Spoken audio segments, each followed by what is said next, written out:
references to no foreign power. Welcome to the revolution you weren't supposed to see. This is Afrique Vibe News. Welcome to Afrique Vibe News, where we bring you powerful stories shaping Africa's future, from bold leadership and independence movements to groundbreaking defense and development strategies.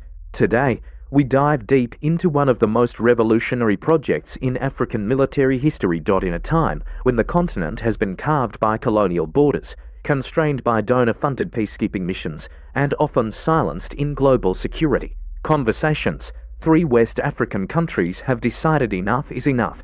Mali, Burkina Faso, and Niger are building a unified military force, an army that answers only to their people, not to Paris, Washington, or Brussels. This isn't just news. It's a historic pivot, a deliberate break from decades of dependency, manipulation, and military failure engineered from abroad. But to understand the scale of this movement, we must first go way back. Africa's armies, particularly in West and Central Africa, were never built to protect Africans. The foundation of most military institutions on the continent was laid by European colonialists, not to defend African sovereignty, but to suppress resistance and maintain foreign rule. In French West Africa, military service was compulsory for African men, but they weren't defending their villages. They were sent to die in Europe's wars. They wore foreign uniforms, took orders in foreign tongues, and learned to fire weapons not for liberation, but for colonization. After independence, these structures remained.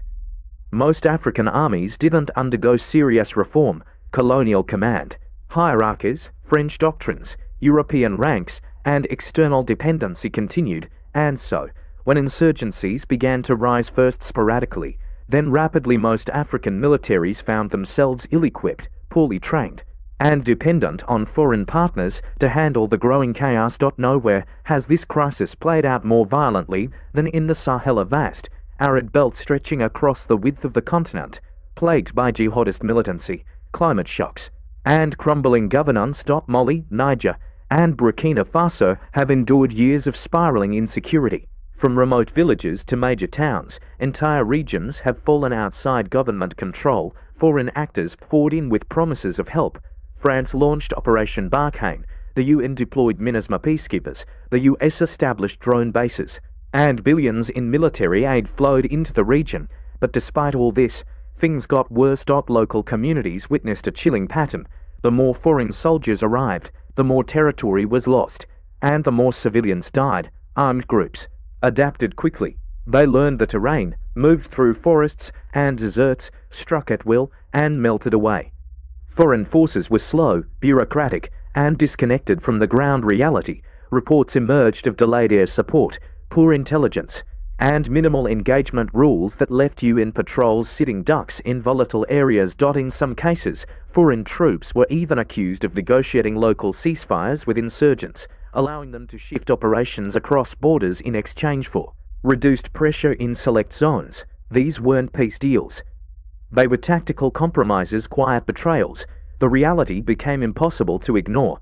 African soldiers were dying while foreign advisors watched. Villages were abandoned, roads turned to war zones, and hope evaporated. And yet, when African governments begged for real assistance, they were handed consultants and lectures. This is the environment in which the new wave of leadership emerged. In Mali, Colonel Assimi Goïta took power after 2 military coups in less than a year. In Burkina Faso, Captain Ibrahim Traoré, the world's youngest head of state, stepped in amid a devastating security collapse. And in Niger, General Abdourahmane Tiani overthrew a Western-aligned government after years of ineffective defense policy. To Western capitals, these were power-hungry soldiers. But to many in the Sahel, they were the only leaders willing to confront the truth. The war was being lost because it was being fought on someone else's terms. In the barracks and command posts of these three countries, a new idea was taking shape: an African solution for African security, one that didn't depend on Paris, Washington, or the UN Security Council. In a closed-door meeting in Bamako, no press, no translators, no staged handshakes, the defense ministers of Mali, Burkina Faso, and Niger signed a groundbreaking agreement. They weren't forming a joint task force. They weren't setting up another standby unit. They were building a new army, a real continental force with shared command, joint doctrine, and borderless operation. The alliance of Sahel states, AES, was more than a diplomatic bloc. It was a military confederation with teeth. Key components of the agreement included cross-border deployment authority. Soldiers from any AES member could operate in another without needing foreign clearance. Joint command structure, a rotating high command across member states to ensure equal leadership. And operational unity, new military doctrine, developed from scratch, not inherited from France or the US, but based on terrain warfare, insurgency response, and asymmetric strategies unique to the Sahel. Shared logistics, fuel, ammunition, and food would move seamlessly along military corridors reinforced by rail and road upgrades. Sovereign procurement, weapons and drones would no longer come with Western strings attached. Instead, AES leaders began forging new supply chains with countries like Russia, Iran, Turkey, and China. Even more radical was the ideological framework of this army. This wasn't a ceremonial force for national parades. It was designed to be a people's army, integrated with local communities and accountable to citizens, not to donors. Western-aligned African armies are often hobbled by bureaucracy, corruption, and over-reliance on advisors who don't understand local realities. Even the African Union's standby brigades have been criticized for their slow response and lack of cohesion, but the AES is being built differently. It is governed by urgency and necessity, not theory. Instead of outsourcing training, they're establishing their own academies. Instead of copying outdated colonial doctrines, they're writing new ones designed for terrain-based counterinsurgency, low-resource operations, and extreme mobility. And most importantly, the AES military project is fundamentally political. It's a rejection of dependence. A statement that Africa doesn't need to be managed, babysat, or pacified. It can build, lead, and defend itself on its own terms. When Mali, Burkina Faso, and Niger decided to unify their defense strategy, they knew they were starting with broken pieces. These weren't countries flush with military budgets. These were nations emerging from coups, scarred by years of conflict, and exhausted by dependency on unreliable foreign support. What they had was not polished arsenals but scattered troops, fractured doctrines, and a burning determination to never again rely on outsiders. They also had one crucial asset: full control of their land. With foreign bases being closed, diplomatic ties with former colonizers severed, and influence from Western defense contractors removed, these nations could finally rethink everything from how soldiers are trained to how wars are fought. They didn't just want an army, they wanted a new military identity. In most African armies, military doctrine is inherited. France trains one, the US trains another.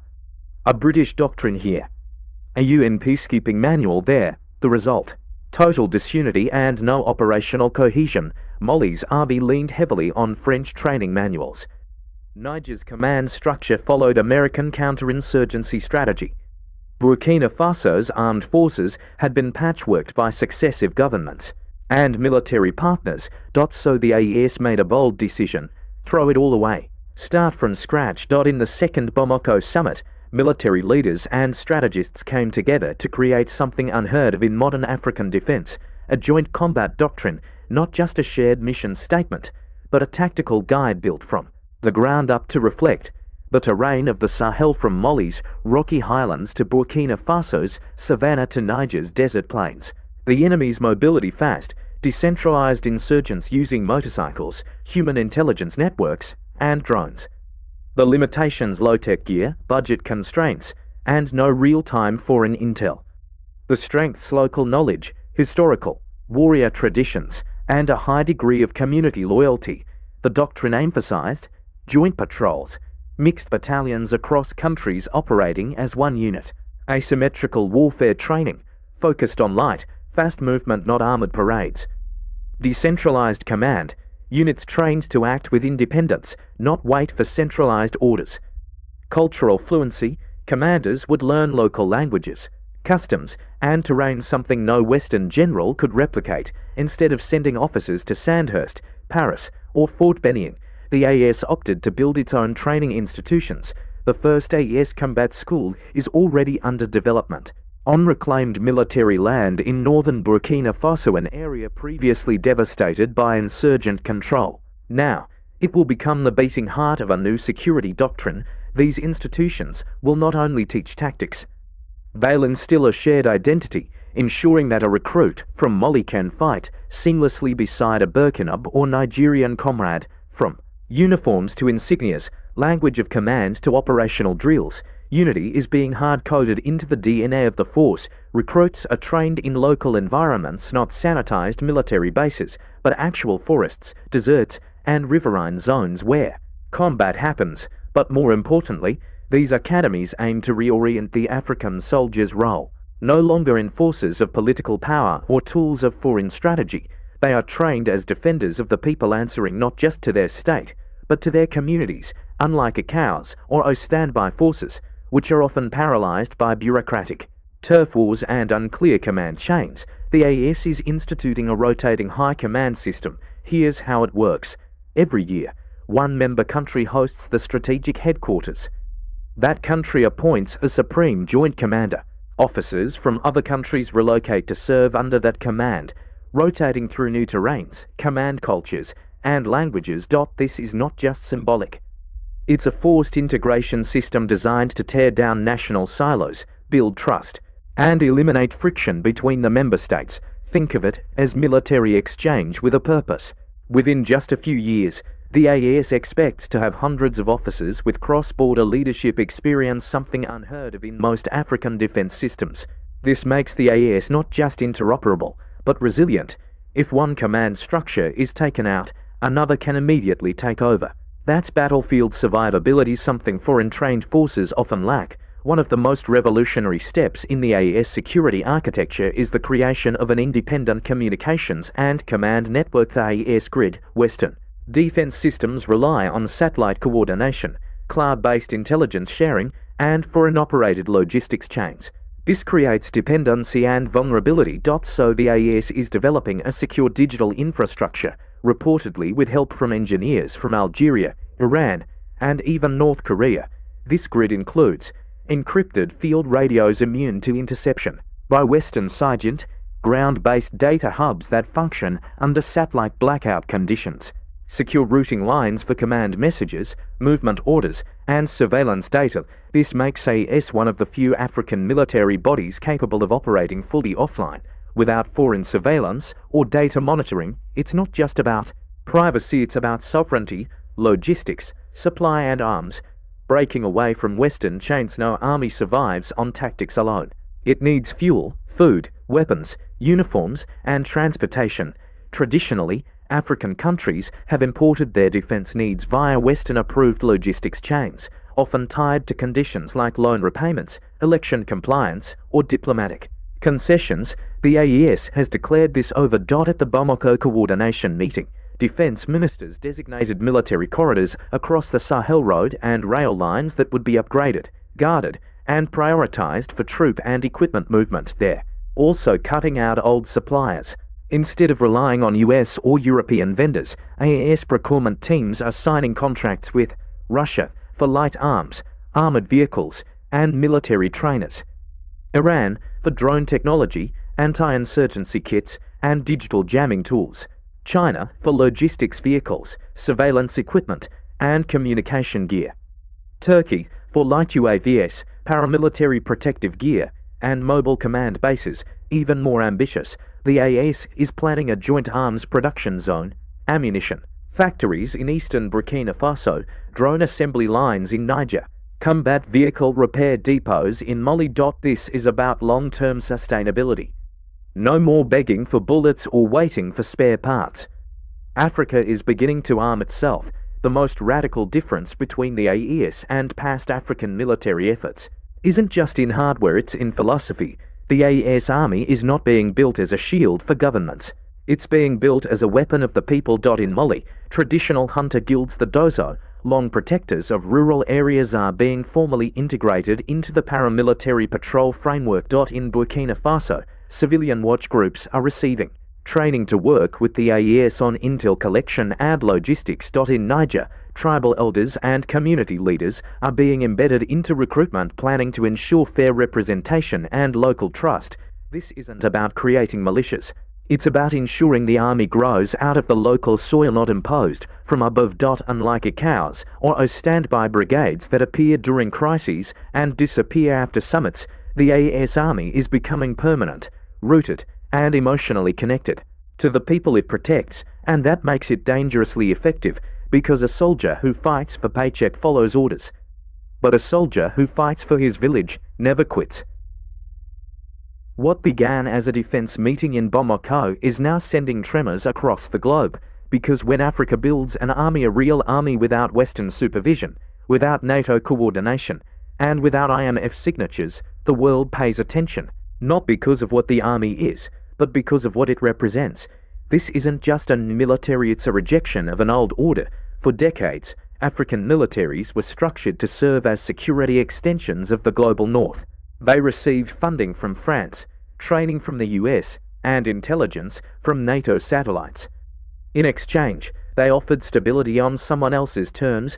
But what if African nations begin saying no to permanent foreign bases, no to security dependence, no to the idea that African defense must be outsourced? This is why the AES project has been met with silence from Paris, discomfort in Brussels, and panic in Washington. On paper, the West has said little. No formal condemnations, no emergency press conferences. But behind closed doors, intelligence agencies, foreign ministries, and think tanks are scrambling. Here's why. France has lost permanent troop presence in Mali and Burkina Faso. Its influence over the region is collapsing. The US, which built over 6 drone and surveillance installations in Niger alone, is watching its entire Sahel surveillance network become irrelevant. The EU is struggling to maintain migration and anti-trafficking agreements signed with previous governments. These powers are not just losing military leverage, they are losing ideological control. There are whispers already, media leaks, anonymous officials claiming the AES is being influenced by Russia and Iran, or that China is militarizing the Sahel for its Belt and Road strategy. But that's not the real fear. The real fear is this: what if it works? What if an African army, built without foreign hands, is not only functional but effective? What if it brings real security to rural zones, stops terrorism, and wins battles that foreign troops never could? And more terrifyingly, what if other African countries follow? Guinea, Chad, Togo, the Central African Republic, even nations within ECOWAS and the O might begin to wonder if the Sahel can do it. Why not us? This is how power breaks. Not with tanks, but with ideas. To understand why the EAS model is revolutionary, we have to revisit a basic question. Who does the African soldier serve? For too long, the answer was the government, the donor, the advisor. The soldier enforced stability, yes, but often for the benefit of foreign interests, not the people. In the AES model, that question has been redefined. The African soldier is being trained to serve his people, his land, his history. In other words, sovereignty comes first. Power is not outsourced. Decisions are not negotiated in hotel rooms abroad. For the first time in modern African history, a regional army is saying, we don't need to be watched, guided, and funded. We can fight our own battles. This shift is ideological, but also practical. Instead of serving to maintain a status quo designed in Washington or Paris, soldiers now fight to defend a future defined by their own people. That's not just national defense, that's national rebirth. The rise of the AES poses an existential threat not just to foreign military power, but to the very structure of African geopolitics. Take ECOWAS, for example. For years, ECOWAS was considered the central hub for West African diplomacy, conflict resolution, and economic integration. But ECOWAS has been increasingly seen, especially by AES states, as a proxy for Western power. After the coups in Mali, Burkina Faso, and Niger, ECOWAS imposed sanctions, threatened military intervention, suspended memberships. Yet at no point did ECOWAS address why these coups happened. No dialogue, no compromise, just punishment. That's why AES leaders refer to their alliance not as a union, but a confederation, one based on equal standing, mutual respect, and self-defense. There's a real possibility now that West Africa could split into two blocks, one under the ECOWAS France EU, NATO umbrella, one under the AES, aligned with non-Western partners, and internal doctrines that divide could shape everything: diplomacy, trade, defense, migration. and digital infrastructure, the scramble for Africa is no longer about who owns the mines or builds the railways, it's about who controls the rules, and AES wants to write its own. Ideas are powerful, but in war, ideas are only as strong as the boots on the ground. The AES hasn't yet faced its full trial by fire. Joint patrols are underway, training programs are expanding. Local communities are integrating into defense plans, but the real test will come when the AES army faces a multi-front insurgent attack, a coordinated terrorist offensive, an internal security breakdown, a crisis that tests both loyalty and capacity. Will soldiers from Burkina Faso fight in Niger without hesitation? Will commanders obey orders from a high command located in another country? Will local populations accept AES troops as liberators, not occupiers? The answers to these questions will determine whether the AES becomes Africa's first independent military success story or just another Pan-African dream cut short by politics and ego. But one thing is certain, the old model is broken. The West had its chance, it failed, and now a new vision is rising. For too long, Africa was told it needed permission to defend itself, permission to build armies, permission to buy weapons, permission to fight wars on its own soil.